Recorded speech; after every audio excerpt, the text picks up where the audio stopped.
Seguramente se enteraron que esta semana se dio una discusión bastante fuerte y bastante interesante en el INE, porque resulta que en la reforma que fue aprobada ya, la reforma electoral, se le quitaron al INE como tal facultades que como órgano colegiado pues servían para mantener un equilibrio. Es decir, los nombramientos que se hacían al interior del INE eran de manera colegiada. ¿Qué quiere decir esto? Pues que se votaba para aceptar o rechazar a las personas que iban a ocupar tal o cual cargo. Eso estaba bien porque dentro de los consejeros pues hay diferentes afinidades políticas, están desde los del oficialismo y desde los de Cárteles Unidos. Pero en la reforma se quitaron estas decisiones colegiadas, y se le dio a Guadalupe Tadei el poder de nombrar a quien se le diera su regaladísima gana. Entonces ellos lo publicaron de hecho y pues empezó la discusión porque hubo consejeros que dijeron, oigan, eso que están haciendo de empezar a nombrar gente de esta manera, de acuerdo a lo que habíamos quedado, porque Guadalupe Tadei dijo que no pasaba nada, que aunque estuviera en la Constitución, ella no iba a hacer los nombramientos sin hacer una consulta, pero resulta que al final sí lo hizo. Y hubo consejeros que dijeron, a ver, pues está faltando a su palabra, nosotros no estamos de acuerdo, y ¿saben qué? Vamos a interponer una acción de inconstitucionalidad, porque esto rompe la forma en que veníamos haciendo, tomando estas decisiones de manera colegiada.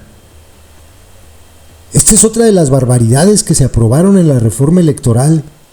Barbaridades. Los argumentos que expusieron algunos de los consejeros del INE, pues me parecen justos y razonables. Les voy a dejar 3 de ellos para que ustedes se den cuenta que no están pidiendo otra cosa, sino que no se le entregue a Guadalupe Tadei todo el poder dentro del INE, porque si no, pues dejamos a los consejeros mejor que se vayan a sus casas y que ella decida.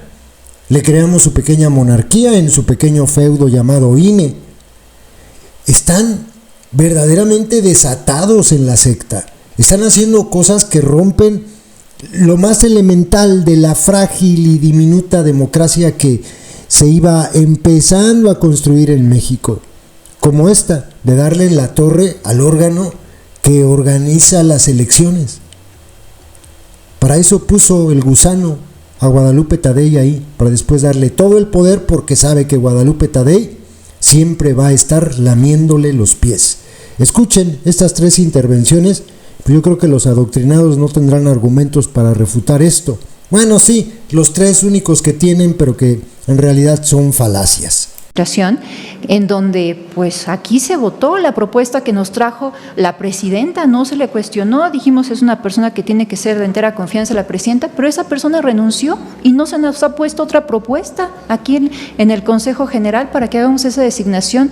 Entonces decir que hoy no tenemos a las personas titulares en muchas áreas por una mayoría no se apega completamente a la realidad. Segunda ronda, ¿alguna otra participación? Adelante, por favor, consejero Rivera. Gracias. 4 de las personas, consejeras y un consejero que se han manifestado en contra de este acuerdo para promover una controversia constitucional, han dicho que el problema son las formas, que el problema es que no hubo un diálogo interno previo para llevar adelante una acción importante como esta. Lo cierto es que eso no es verdad, no es el fondo, porque cabe preguntarse si quienes reclaman ese diálogo interno previo estarían dispuestos siquiera a criticar esa reforma aprobada que hemos estado discutiendo aquí, aprobada por el Congreso. Es una forma pues tan regresiva, pero no lo dicen. Más bien piensan que nada se debe decir sobre lo que el Congreso aprueba. Debo decir que con excepción del consejero Uquiba Espadas, que sí criticó el contenido de esa reforma que concentra excesivamente el poder, los demás colegas, incluida la presidenta, no han dicho ni una sola palabra contra ese cambio regresivo. Más bien han dicho que la concentración en la presidencia de facultades que por más de 30 años han sido facultades del Consejo, en nada afecta a la colegialidad, ni la independencia del instituto, ni su imparcialidad, que todo está muy bien. De hecho, pues se arguye que, la presidenta no ejercería esas facultades, entonces, ¿de qué nos preocupamos? Bueno, por lo tanto, lo cierto es que el problema no es esa falta de diálogo. No están en contra de la controversia porque no se haya acordado antes internamente. Están en contra porque consideran que la reforma está muy bien o que el instituto no debe contradecir en nada a la mayoría del Congreso. Ahora estamos ante una grave regresión antidemocrática en la ley que anula uno de los fundamentos de la función electoral. Y se pretende que no nos preocupemos, que dejemos tal las cosas como está, uno para no molestar al Poder Legislativo y otro porque confiemos en que la presidenta va a actuar con una gran generosidad y siempre buscará los consensos. Ya hace unos minutos la consejera Dania relató cómo la construcción de estos consensos para los nombramientos ha sido no precisamente promovida siempre por la presidenta, en algunos casos ha sido claramente obstruida. Y quiero recordar un caso en el que, aparte de los casos en que las propuestas que tenían unanimidad y que después la presidenta retiró, hay un caso en el que la presidenta nos presentó 2 propuestas para la Secretaría Ejecutiva. La presidenta los presentó en mesa de consejeros, en diálogo interno. Una de esas propuestas alcanzó 7 votos, es decir, faltaba un voto para tener la mayoría calificada prevista en la ley. Y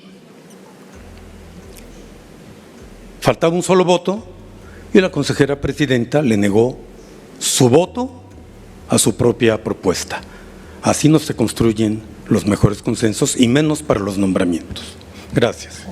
Pacífica y jurídicamente de resolver los temas, ¿no? Si sí o no es procedente y si sí o no nosotros creemos que se están violentando el diseño institucional e invadiendo competencias, pues ya lo dirá la Suprema Corte de Justicia de la Nación. Es cierto, los partidos son los que tendrían que impugnar esto, y a esto los traigo a colación porque lo que dijo la consejera presidenta de que esperáramos a que resolviera la Corte, sí, nada más que la Corte no tenía nada que ver con este tema. La acción de inconstitucionalidad de los partidos políticos tenía que ver con las reformas al Poder Judicial y nada se dijo de estas reformas precisamente porque fueron incorporadas después, al último, violando el reglamento de sesiones, no venían en la propuesta presidencial, etcétera.